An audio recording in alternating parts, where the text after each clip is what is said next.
Hello, my name is Juan Pablo Marín, and today I stay with my mate Michelth Patiño. Hello everyone. We are students of Course 5 Group 10 of the Ilex, and we are in our podcast Thinking and Talking. The week before, we had with us Maria Baragatti, a distinguished teacher who told us about her life and experience. Continuing with this theme of the educational paradigm, today we bring Sergio Tarquino, sociologist from the National University of Colombia. Hi, I am Sergio. Hi Sergio, today we want to talk to you about the types of education in Colombia, the formal education, informal education, and non-formal education. Could you tell us a little more detail about this? Yes, Juan Pablo. In Colombia, formal education is mainly regulated by the Ministry of National Education. This is responsible for establishing the policies and guidelines that guide the educational system in the country, with the aim of guaranteeing quality education and equity for all citizens. Well, Sergio, do you know how the government is acting to improve formal education in Colombia?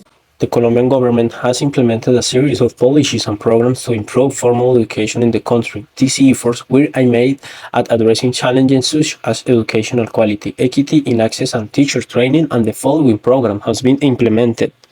The National 10-Year Educational Plan 2016 to 2026, Todos a Aprender program, inclusive education strategies, teacher training programs, promotion of technical and technological education, and school infrastructure development.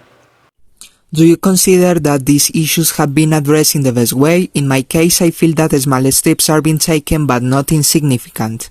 These programs have had potential to have a positive impact on education in Colombia, by focusing on key areas. However, as in any educational system, there are always challenges and areas for improvement. I believe that the government has gone through many challenges, especially the pandemic, which has affected the educational process, but there are many others. Yeah, it's true. Sergio, what do you think about this? After this pandemic, we have been able to show the increase in people who opt for a non-formal education. We call this because For me, the non-formal education is usually more flexible. It has been shown that many young people depend on themselves and seek a balance to be able to generate income and study. This type of education is more permissive in these cases. This has its advantages and disadvantages. As you mentioned, it is true that it is more flexible, the completion times of this course are shorter, but it also has its cons. The fact of having certain certification often makes this course deficient. It is not a problem in our case, but it's something that exists. We must also take into account that not all professions can apply this type of education. With all this, why go to college now?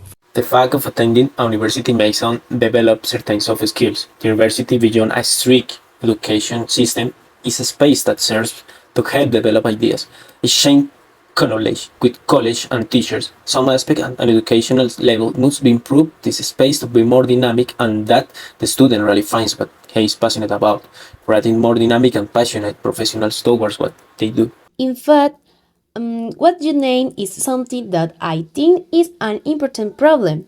Classrooms should not be indoctrination classrooms, but rather dynamic space in which different ideas can be formed that can contribute to the improvement of society. Yeah, I think the same. It would be perfect. In fact, the fact of heading to that part has been evaluated. Well, I wanted to ask you, how do you perceive informal education? In my personal experience, it has seemed like a powerful complement to formal education. An important part of the process is not only staying with what is offered to you in the academy, otherwise going further according to your interest, being self-taught. It is a good point that you raise. In the history of humanity, we have a sample like that of Isaac Newton, who made one of his greatest discoveries thanks to a break in his studies to a pandemic, being completely alone at home. But I think that the true value of informal education is outside of individualism, but in the social sense that it has, the most valuable learning is in the others. The way in which we behave is marked by the fact of living in society. So I think it is a key tool to strengthen all types of education. Well, Sergio, our episode today will end here.